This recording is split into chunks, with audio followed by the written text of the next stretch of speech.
sumaysaya at manalo ng papremyo dito sa Family Feud. Please welcome our host, ang ating kapuso, Dingdong Dantes. Hello!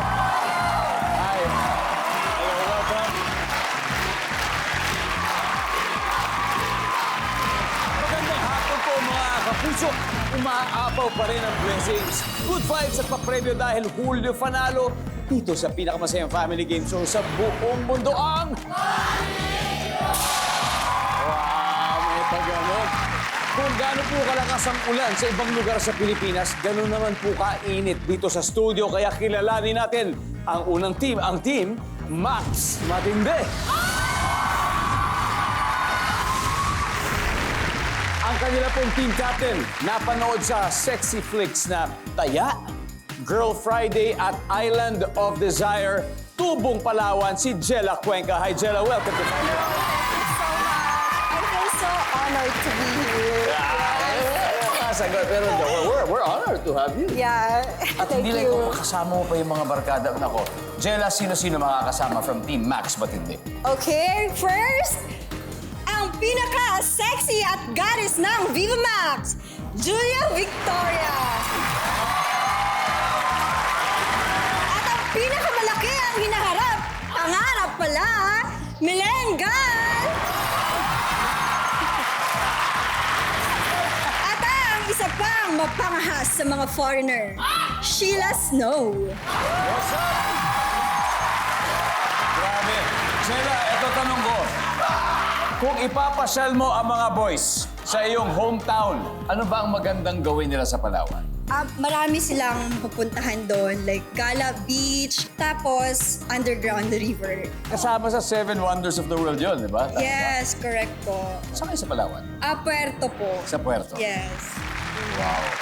And also, maraming mga masasarap na pagkain doon.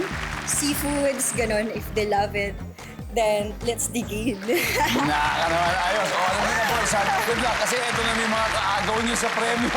Lahat po sila ay graduates ng reality show na Starstruck Season 7. Ang group leader po nila mula sa Liliw, Laguna. Walang iba kundi si Mr. Jeremy Luis. Good to see you again, Jeremy.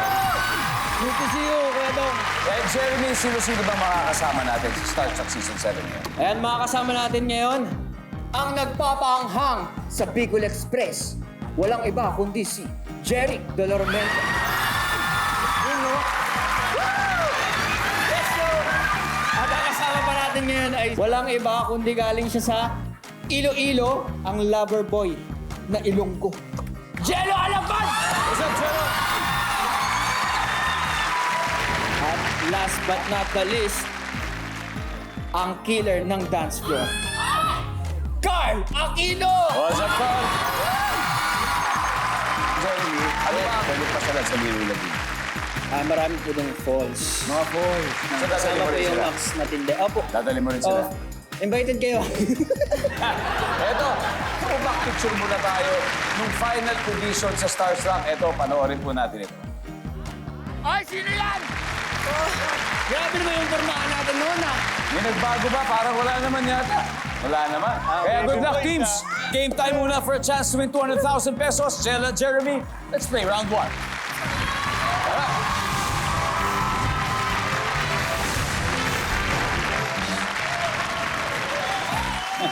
Good luck sa inyong dalawa. Top 6 answers are on the board. Kung ipapangalan mo ang iyong baby sa name ng month o buwan. Okay. Jella, December. si December. Yes. Survey says... Jeremy, kung ipapangalan mo ang iyong baby sa name ng month o buwan, anong month ang pipiliin mo? April. Si April. Kagaya ni April Boy Regino. Survey says... Jeremy, pass or play? Play! Jella, balik muna tayo. Let's go. Play round 1. Si Jerry, kararating lang po ng Camarines Sur. Oo. Di ba? Kaya ako pa para ilang oras ang biyahe natin, Jerry? 9 hours. 9 hours. Kaya gigil na gigil ako na manalo kami ngayon. Kaya natin yan. Ngayon, kung ipapangalan mo ang iyong baby sa name ng month o buwan, anong month ang pipiliin? May! Meron! Marami! Batiin, sina may lahat ng may nakilala mo. Sa lahat ng may nakilala ko dyan, binabati ko kayo ng Nandiyan ba ang May? Chelo, kung ipapangalan mo ang baby sa month of buwan, anong month ang pipiliin mo? July. July. Parang si Julio. Julio Iglesias. Oh, di ba? Hanep. Julio Diaz. Di ba? Napakagaling na aktor natin. Julio Diaz. Nandiyan ba si Julio? Kung ipapangalan ng baby sa month of buwan, anong month ang pipiliin mo? August. August. Agosto. Jeremy, kung ipapangalan ng baby sa name ng month, anong month pipiliin mo, Jeremy? June. Next June. Shout out po kay Tita June Rufino. Tita June Rufino. Let's go! Yan, sana po makapag-guest kayo dito next time. Nandyan ba ang June? Yep. Jeric, isa na lang ha. Alam mo naman yung mga buwan, kukumplituhin na lang natin. Pero ano ba talaga yung pinapangalan? Kaya kung ipapangalan mo ang baby mo sa isang month of buwan, ano kayang buwan ito? February. Si February. Nandyan ba si February? Wala. Jello. September. September. Ang gandang pangalan nun, September. Parang kanta rin. Wake me up when September ends. Exactly. Di ba? Kahit saan mo siya ilagay, kahit sa pangalan, mapakanta, may September. Kaya girls, mananalo kami. Sorry, mananalo kami. Tsaka kasi September, simula ng bare months. Exactly, Kuya Dong. Kaya idol Nandiyan ba kita si September? Huddle. Pwede na kayo mag-isip. Carl, kailangan ko ito. Kundi makakapag-steal sila. Kung ipapangalan ng baby sa name ng month o buwan, anong month pipiliin? January. January. Katulad ni... Ito. Si January Isaac. Meron si January Isaac. Meron talaga. Nandyan ba? Si January.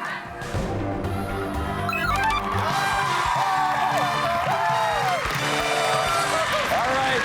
Nakascore agad ang Season 7 Star Trek. May 93 points na sila. Pero sabi tuloy ng Team Max Matindi, sana all may points. Pero mamaya kasama ang Team Max Matindi at Star Trek 7 sa pagbabalik ng Family Feud.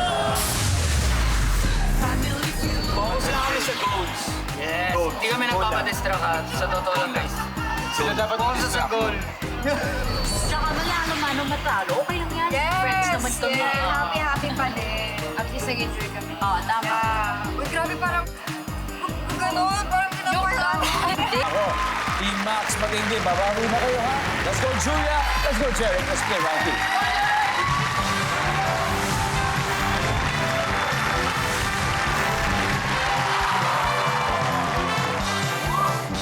Good luck. Here we go. Top 7 answers are on the board. Bukod sa hipon, sa anong hayop pa ikinukumpara ang itsura ng tao? Jeric. Unggoy. Unggoy. Kakain ba ang ating personality sa unggoy? Yes.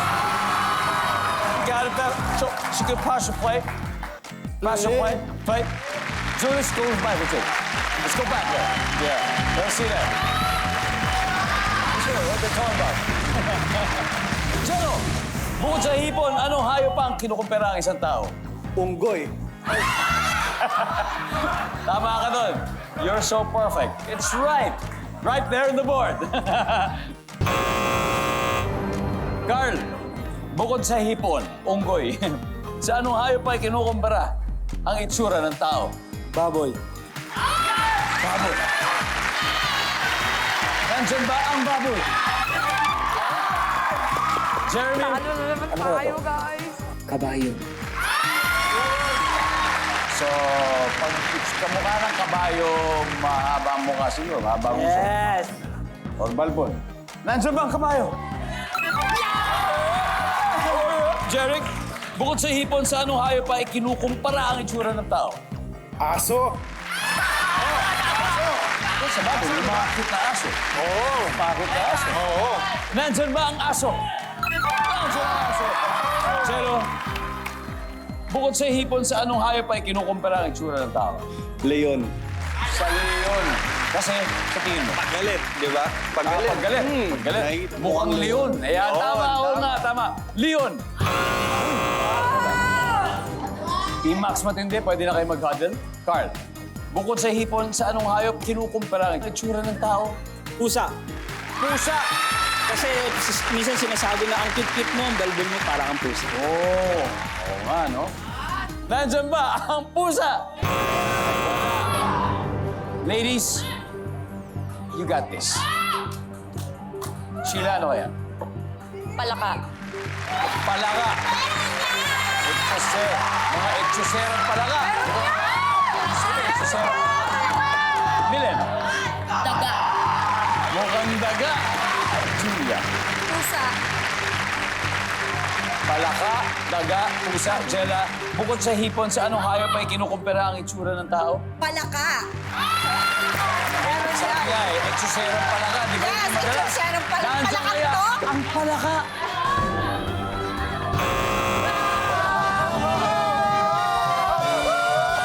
Bakit kaya? Tignan natin. Ano meron? Number 7, please. Tama ako. Ikaw, daga. Number 6. Ahas ka, taksil madalas. Number 4. Malapit sa leon. Naku, nakaka-168 points na po, Starstruck 7. Ang tanong ko lang, balang ko bang ubusin ang mga puntos? Pero alam ko naman na hindi susuko ang Team Max matindi. Yes! Dahil 4 points na ang susunod sa pagbabalik ng Family Feud. Laban lang. Happy lang, no? Diba, girls? Ayoko naman sa nangihina ako. Yeah. Yan lang. Pero kaya namin. Nasa amin na yung momentum eh. So, Kaya tuloy na to, di ba guys? Hindi na namin sasayangin yung pagkakataon. Yes! Thanks for watching Family Feud. Max, tumitindi ang labanan ngayon dito sa Family Feud dahil round 3 na at ang mga naglalaro po ngayon ay ang all-female team ng Max Matindi at ang all-boys team mula sa Starstruck 7. Ang girls po wala pang puntos, ang boys may 168 na. Hindi naman papayag nitong ating Team Max Matindi. Kaya ang susunod na players, ito na po, si Milen and Jello. Let's play round 3.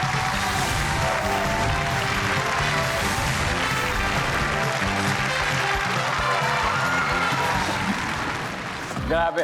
Ay, isa pong trivia. Si Milen po ay anak ng actress na si Lara Morena na naglaro na po dito kasama ang mga pinsan ni Milen. At nandito rin po siya sa studio. Miss Lara, a very supportive mom. At si Jero naman ay taga Iloilo na mahilig magluto. Kaya good luck po sa inyo sa round na ito. Top 5 answers ang hinahanap natin. Ang tanong, kung gusto mong sumikat, ano ang papasukin mong trabaho? Milen. Showbiz. Show business. Milen, ako, question. Ever since show business na rin ba talaga ang gusto mong profession or before may iba kang plano nung nag-aaral? Before, gusto ko sanang maging abogado, just like my paternal grandfather. But my mom would always bring me with her to the set when she Yes. would make movies and shows. I actually met you when I was 3 years old and when I was 14. Karga-karga mo ako. Talaga? Ngayon, di mo na kaya. Hindi na. Well, so ito, kahit sabihin mo na hindi first choice, I know you're happy to be in this industry. Kumbaga, isang magandang profession. Magandang magiging isang artista. Kaya I'm glad na yun yung naging sagot mo. Nandyan ba ang pagiging artista? Yep. Pass or play? Play. Let's play round 3. Babawi na. Let's go. Let's go. Bawi na tayo. Sheila. Kasi Sheila po na isang animal welfare volunteer ang sasagot ngayon. Kung gusto mo sumikat, anong papasukin ng trabaho, Sheila? Pagva-vlog. Pagva-vlog. Nandiyan ka ang pagva-vlog. Yeah. Sheila, kung gusto mo sumikat, anong papasukin mong trabaho? Businessman. Business. Ikaw, Sheila, ano bang tingin mong the best na business papasukin? Now po, meron akong poultry. Poultry. Yes. Oh. But gusto ko ngayon restaurant with Oh, sana makamit mo yan. Very good. Yes. Jella, nandyan ba ang pagiging businessman? Wala. Julia, kung gusto mo sumikat, anong papasukin mong trabaho? Model! Model? Kaya isa siya. Siyempre, baka may model. Yep. Milen, gusto mo sumikat, anong trabaho ang papasukin mo, Milen? Politics. Politics! Nandyan ba yan? Survey says... Isa na lang. Sheila, kung gusto mo sumikat, anong trabaho papasukin mo, Sheila? Ayaw mo yan, babe. Gaming! Gamer. Gamer! Gamer. Isang gamer. Nandiyan ba ang pagiging gamer? Sheila, last. Kung gusto mo sumikat, papasukin mo trabaho ay ano? Dancer! Dancer. Sa singer. Baka naman may dancer dyan. Guys, want to go. Carl, ano kaya to? Anong trabaho to? Content creator. Content creator, Jero? Beauty queen. Beauty queen, Jeric? Naging boksingero. Boksingero. Jeremy, ha? Isa na lang itong hinahanap natin. Dapat mabigay mo yung tama. Kung gusto mong sumikat, anong papasukin mong trabaho, Jeremy? Content creator. Sa tingin ko, vlogging na rin yun eh. Pero okay lang yun. Survey says...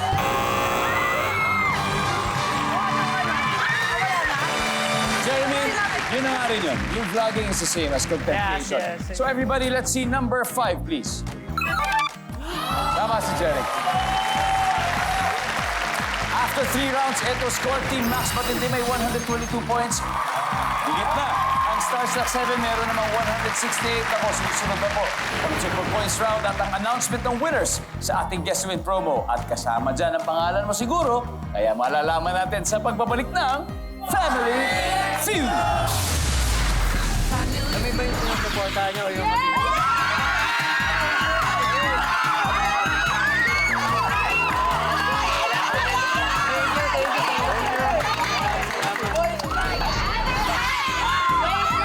Awi kami! Awi kami! Awi kami! Mananalo din kami!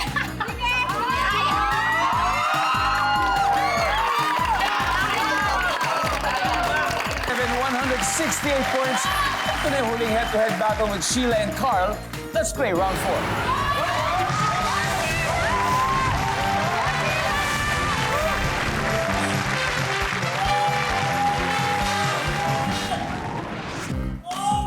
Good luck, Carl. Good luck, Sheila. Top 4 answers are on the board. Eto na, imagine the scenario. Nakita mong bukas ang zipper ng pantalon ng boss mo. Ano ang una mong gagawin? Go! Carl. Ipapaalam sa kanya. Mabait. Paano mo sasabihin, Carl? Paano? Halimbawa. Boss, talikod ka muna. Sara mo yung zipper mo. Mabait. Sabihin na maayos, patago pa. Nandyan ba ang sasabihin niya sa boss daw niya? Papa-answer pala eh. Carl, pass or play? Play! Alright, let's play round 4. Ready na. Jeremy, nakita mo bukas ang zipper ng pantalon ng boss mo. Anong una mong gagawin? Papupuntahin sa CR. Para magsara ng zipper. Ay, papupuntahin daw sa CR. Jeric, nakita mo bukas ang zipper ng pantalon ng boss mo. Anong una mong gagawin? Tatakpan, syempre. Tatakpan yan. Tapos hindi mo na yung sasabihin. Ano sasabihin natin? Tatakpan mo. Kasi nakatanong naman, una mong gagawin. Yan. Tatakpan mo na. Chelo, ano kaya? Matatawa. Matatawa lang. Wala kang gagawin. Tatawa lang. Services. Carl, may dalawa pa. Nakita mong bukas ang zipper ng pantalon ng boss mo. Ano ang una mong gagawin, Carl? Sisit-sitan. Sisit-sitan. Ay, tuturo mo. Alright, ang sabi ni Carl, sisit-sitan. Survey nandyan ba yan? Pakita mo. Girls, eto na yung chance na manalo. Sheila, nakita mo bukas ang zipper ng pantalon ng boss mo. Ano mong gagawin? Dededmahin. Edma, Milen. Dededmahin. Julia, ikaw. Kunyari hindi nakita. Kung nangyari hindi nakita, sa parang gano'n din, dededmahin din. Jella, susundin mo ba yung mga sinabi nila kasi pare-pareho o may iba ka? Nakita mong bukas ang zipper ng pantalon ng boss mo. Ano mo gagawin? Susundin ko silang lahat. Yes, dead mahim. Deadma! Ito po yung score. 207. Ang tanong, nandyan ba yan? Lamangan boys kayo. Pero kung tama sila, mananalo ang Team Max Patinde. Sabi nila, wala, deadma lang.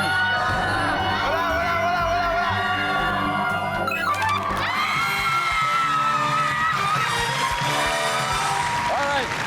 Meron pa tayong hindi nakuha, guys. Number 4. Sasabihin sa iba. O sasabihin sa kaibigan, uy, bukas yung zipper. Anyway, ang ating final score, Team Max Patindi, 413 points. At ang Starstruck Season 7, 168, guys. Maraming salamat. Mahusay kayo. Jeremy, thank you. Jeric, maraming salamat.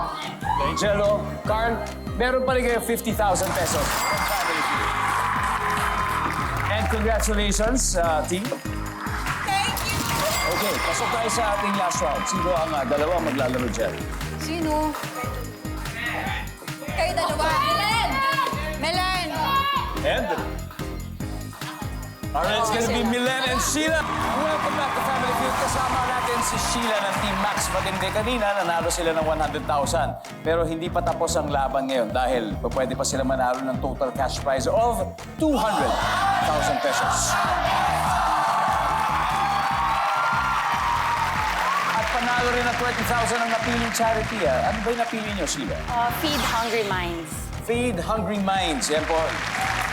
And at this point, nasa waiting area si Milan. Hindi tayo naririnig. It's time for Fast Money. Sheila, give me 20 seconds on the clock, please.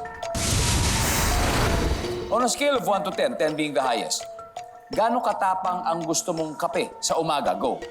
10. Magtatampo ka pag nalimutan kang i-greet ng happy birthday, Nino. Ng boyfriend ko. Bukod sa saba, magbigay ng uri ng saging. Lakatan. Minsan, hindi lang pagkain ang binabalikan sa isang restaurant kung hindi ang blank. Ano? Yung ambience. Bukod sa sabon, something na madulas sa kamay. Tignan natin kung ilang points na nakuha mo, Sheila. On a scale of 1 to 10, gaano katapang ang gusto mong kape sa umaga? Sabi mo 10. Are you a coffee drinker? Yes. Talaga ano ba? Nag-aasukal ka ba, gatas, o talagang black coffee? Black coffee lang, actually. Ang sabi ng survey sa 10 ay... Okay. Magtatampo ka pag nakakalimutan i-greet na happy birthday ng iyong boyfriend. Sabi ng survey ay... Go! Bukod sa saba, magbigay ng uri ng saging. Sabi mo, lakatan. Survey says, go! Minsan di na pagkain ang babalik ka sa restaurant kung di ang ambiance. Survey says, yes. Bukod sa sabon, something na madulas sa kamay, hindi din na natin naabutan. So, di ba lima sasagot mamaya yan? 66 to go. Sheila, very good. Let's welcome back Milen. Hi, Milen. Milen, feeling mo ilang puntos ang nakuha ni Sheila? Magaling si Sheila, feel ko lahat. Mataas, basta mataas. Well, Mga 80, 100, ganon. Very good, kasi more than 100. She got 134 points. Meaning, 66 na lang. Okay. Okay? Kaya mo to. Okay. You got this, alright? Kita ng viewers ngayon ang mga sagot ni Sheila. Give me 25 seconds on the clock. On a scale of 1 to 10, 10 being the highest, gaano katapang ang gusto mong kape sa umaga? Go. Go. 10. 9. Magtatampo ka pag nalimutan kang i-greet ng happy birthday, Nino. Lover. Nanay. Bukod sa saba, magbigay ng uri ng saging. Laktan. Senyorita. Minsan, hindi lang pagkain ang binabalikan sa restaurant kung hindi ang... Service. Bukod sa sabon, something na madulas sa kamay. Cellphone. Let's go, Milen. On a scale of 1 to 10, gaano katapang ang gusto mong kape sa umaga? Sabi mo, tapos ni 10, 9 na lang tayo. Ang sabi ng survey ay... Uy! Ang top answer ay 8. Magtatampo ka pag nalimutan kang i-greet ng happy birthday, Nino. Sabi mo ng mom mo. I'm sure hindi makakalimutan ng mami mo i-greet ka. Nandyan ba ang nanay? Oh, yeah. Ang top answer ay boyfriend. Nasagot mo. Bukod sa saba, magbigay ng uri ng saging. Sabi mo ay senyorita. Ang sabi ng survey. Ang answer ay lakatan. Tapos ang next is latundan. Ito na, bukod sa sabon, something na madulas sa kamay, ang sabi mo, cellphone. Para siguro narinig mo, nadulas o nadudulas, sabi mo. Ang sabi ng survey sa cellphone ay, yung number 1 pala dun sa something na madulas sa kamay, shampoo. Bukod sa sabon, shampoo. At eto na, hindi lang pagkain ang binabalikan sa restaurant kung hindi, sabi mo, service. We need 31 points. 31 points. Ibibigay kaya ng sagot na service ang 31 points. Pero bago yan, gusto ko na sabihin, dito sa survey natin, may sumagot na ang babalikan daw sa restaurant ay ang payong. Dahil naiwan niya. Meron talaga, may sumagot. Meron din toothpick. May ganun. Pero ito, sabi mo, service. Kaya-kaya ng 31 points for 200,000 pesos. Survey says...